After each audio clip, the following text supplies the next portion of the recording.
Lalu makanya kita ini disuruh nengok Jabal Rohmah. Jabal Rohmah itu apa? Itu kan tugu cinta. Tugu cintanya Nabi Adam sama Siti Hawa. Jadi Nabi Adam itu dulu turun duluan, transmigrasi duluan. Dari langit turun ke sini sendirian. Istrinya nyusul. Nah itu dipisah selama 200 tahun. Penuh kerinduan Nabi Adam itu. Jadi ujian manusia turun ke bumi pertama kali itu ujian rindu. Makanya rindu itu berat. Jangan rindu sakit. Gak ada yang menyakitkan daripada sakit rindu. Sakit gigi sontek sembuh, mencret minum obat sembuh. Tapi kalau rindu, wallah sakitnya luar biasa. Makan gak enak, gak keluar, rindu. Makanya bahasa Arab untuk menyebut rindu yang sangat akut namanya hamkun. Hamkun itu apa? Kumprung. Kalau bahasa kitabnya itu apa? Kumprung itu apa? Wis pokoke wis mangan ra enak, ngombe ra iso nguyuh, wis mumet. Nguser. Makanya orang kalau rindu ya mulek aja sana sini sana sini. Nabi Adam akhirnya nggak tahan, ambiar. Nggak tahan. Panggil Hawa. Oh, Hawa. Nggak tahunya ada jawaban.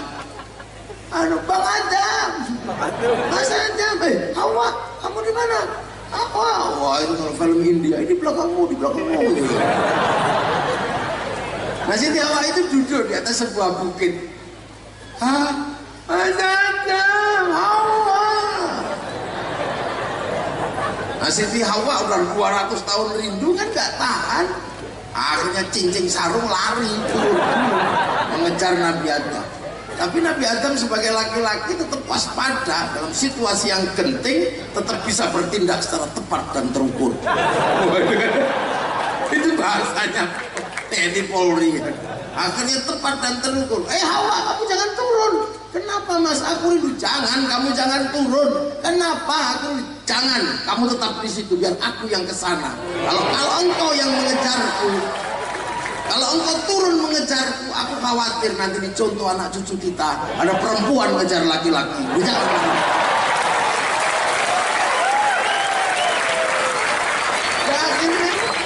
Akhirnya Nabi Adam naik. Ya kalau sudah naik ketemu namanya rindu ya Teletubbies. Nah dari situ kemudian Nabi Adam dan Siti Hawa melahirkan keturunan. Nah keturunan itu di zaman Rasulullah sudah jadi bangsa dan suku, sudah berubah zaman Rasulullah. Yang di Arab itu berubah jadi kayak begitu, cantik ganteng. Yang pindah Eropa sudah berubah jadi tinggi besar rambutnya merah. Yang di Afrika berubah jadi hitam gosong kayak kopi. Yang pindah Cina jadi tembem-tembem sipit-sipit. Yang pindah Indonesia Cilacap jadi pesek-pesek. Nah umat Rasulullah tidak boleh lupa, makanya disuruh nengok Jabal Rohmah. Karena dari situlah seluruh manusia bersaudara namanya ukhuwah basyariyah. Makanya Allah hanya minta lita'arofu agar kalian saling pengertian. Saya nggak setuju dengan bahasanya depak yang saling mengenal. Itu nggak pas. Ta'aruf dimaknai mengenal itu nggak pas. Karena apa? Karena bahasa Indonesia KO ketemu bahasa Arab, mati bahasa Indonesia ketemu bahasa Arab. Jadi ta'aruf bukan mengenal. Saya itu kenal tikus tapi pengen mukul aja kepalanya. Tapi kalau pengertian itu beda, karena bahasa Indonesia nggak kuat kalau ketemu bahasa Arab. Jangankan ketemu bahasa Arab, bahasa Indonesia ketemu bahasa Jawa itu mati. Kunduran truk itu nggak bisa sudah. Oh itu ya, truk mundur kena orang. Wah nggak jadi sudah. Repot truk mundur kena orang. Pecirit nggak bisa.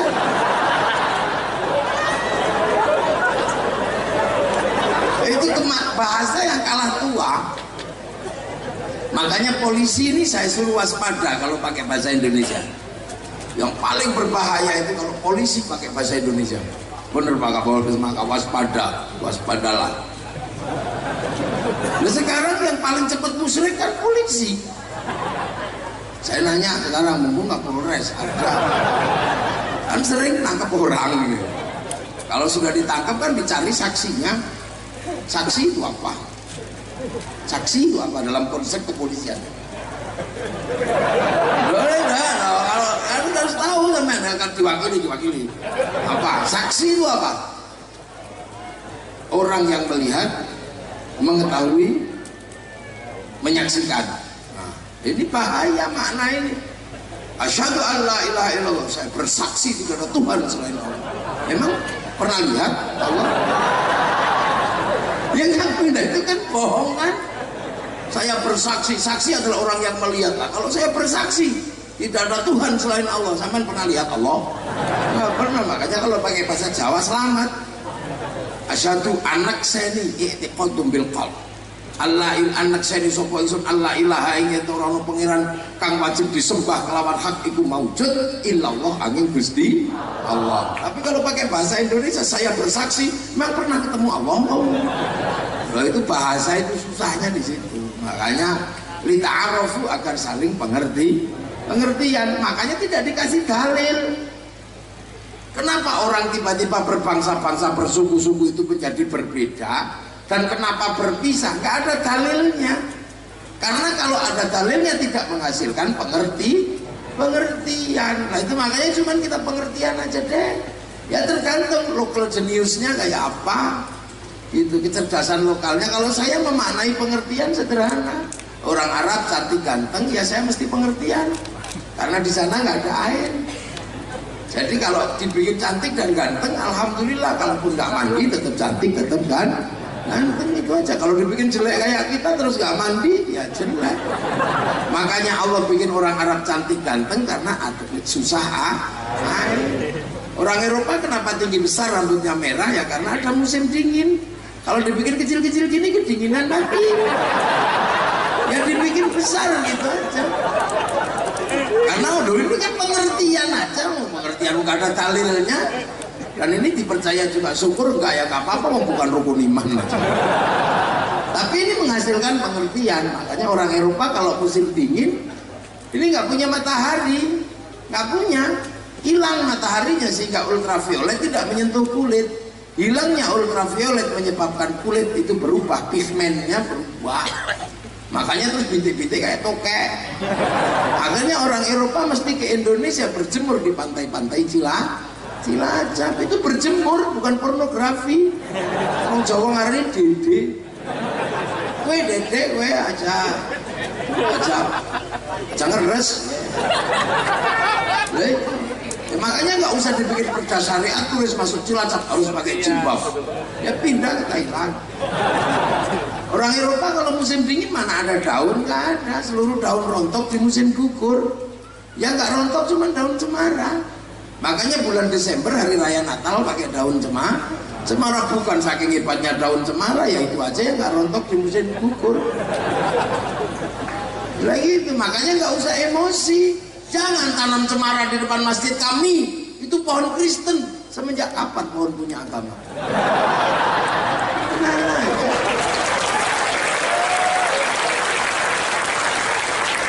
Afrika kenapa hitam kosong? Ya karena ada singa. Kalau dibikin putih dikejar singa kelihatan. Kalau kayak Pak Kapolres itu kejar singa kelihatan. Nah kalau dibikin hitam itu sekali tengkurap udah gak kelihatan. Nah kenapa kita Indonesia kecil-kecil minimalis kayak begini? Karena masalah. Karena Allah mengerti orang kecil-kecil seperti kita ditempatkan di belahan buminya yang paling indah namanya Indonesia. Gak ada negeri seindah kita ini, gak ada. Saya ini penjelajah dunia.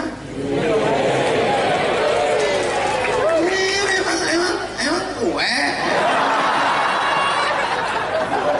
Iya, paling atuh itu kan pasar Sampang. Linyong atuh. Lu kula niku nek zaman kuno diarani Ibnu Battuta. Karena saya menjelajah, saya keliling. Ini saya barusan pulang lawatan dari beberapa negara Asia di ujung sana, dari Cina, dari mana. Bulan depan saya ke Jerman, ke Belgia, ke Rusia. Ya, ya untuk apa? Ya menceritakan kebaikan bangsa saya.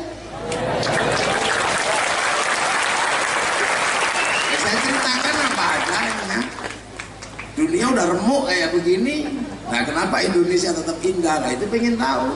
Tanggal 24 saya harus bercerita pada orang Singapura tentang negeri kami, tentang agama kami yang indah-indah aja, bukan yang serem-serem. Begitu bangsa indah. Saya ke Siberia merasakan aduh min 41 derajat, kencing belum selesai ujungnya udah kering.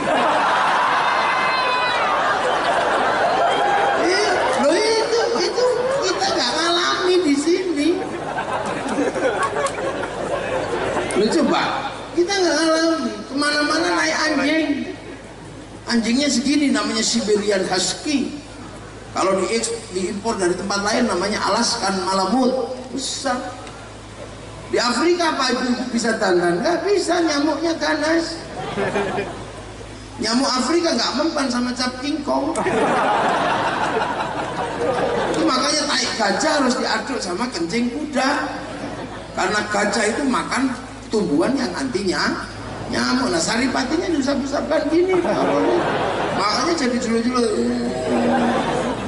Perempuan sini indah-indah. Orang Arab pengen nanam pohon ratusan juta, orang sini nanam nggak sengaja. Pengen makan kates, pepaya, makanlah, telanlah bijinya. Lah di sawah, tunggu 6 bulan, sudah 2. Ini negeri paling indah.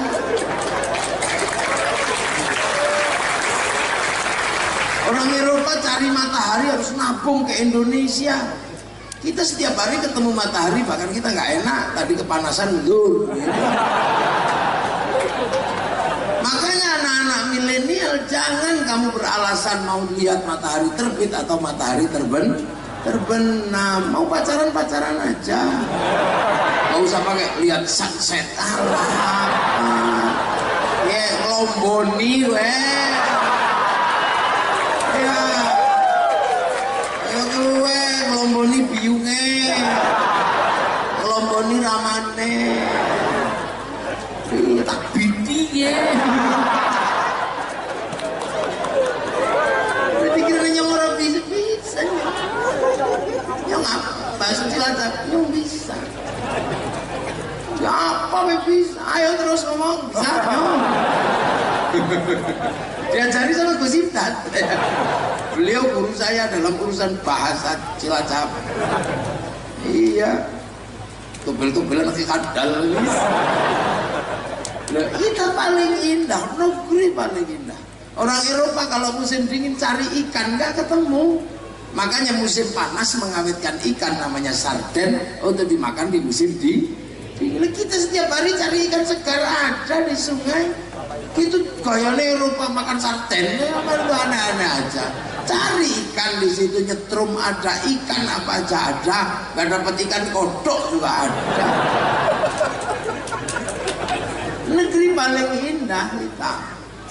Orang Afrika pasti kekurangan makan.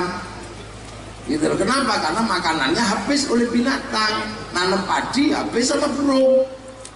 Nanam telo habis sama celeng. Nanam pisang dikeroyok sama monyet habis. Makanya daripada nanam habis dimakan binatang, akhirnya binatangnya dikejar-kejar gitu aja. Siapa yang lebih dulu memakan gitu kan? Kalau enggak ya dimakan singa. Kalau singanya dapat kijang, singanya suruh pergi, kijangnya diambil orang. Haina. Negeri paling indah. Orang Cina terpukul karena Indonesia mampu menghasilkan kayu olahan terbesar di dunia. Kenapa? Karena Indonesia punya kayu cepat namanya sengon.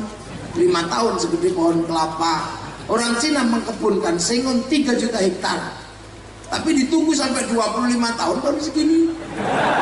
Karena apa? Gede dikit kena musim dingin, kedinginan nih. Jadi orang hidup dengan situasi paling indah itu Orang kita inilah. Makanya kita ini selalu diceritakan orang sakit, bangsa sakit. Itu orangnya pasti nggak pakai kacamata. Itu mesti diperiksakan ke optik ini.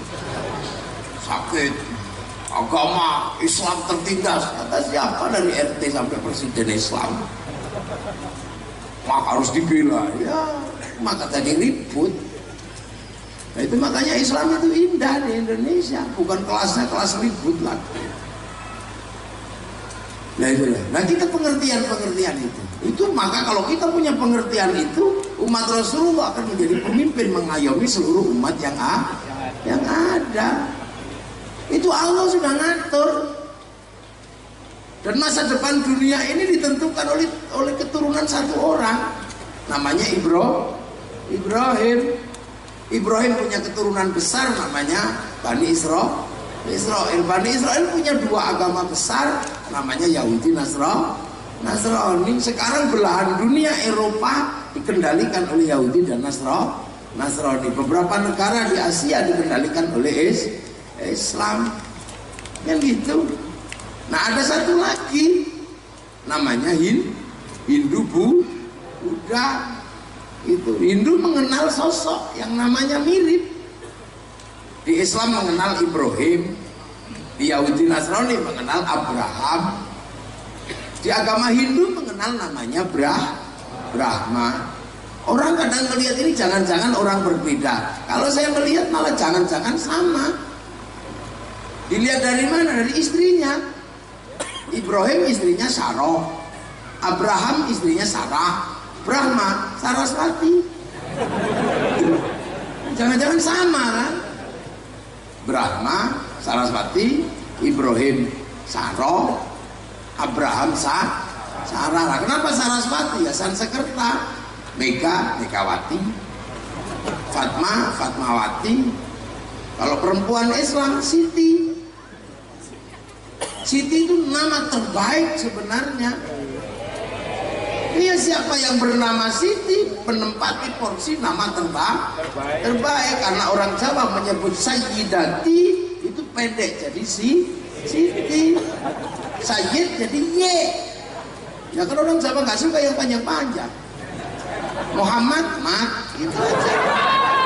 Zainal Abidin Bidin, Zainal Arifin Ipin, Muhammad Mat, Sayyid Ye, Sayyidati Siti. Itu kan cara kita. Makanya tiba-tiba Siti Deso. Bukan, Siti itu nanti gabung sama Sayyidati Fatimah, Sayyidati Khadijah. Maka Siti Fatimah Ayu itu Sayyidati. Kalau Sayyidina pendek jadi Sidna. Sayyidina Nabi, Sayyidina Nabi. Yang gitu. Allah. Ini bukan Habib Syekh. Gak enak saya nanti kalau lebih bagus.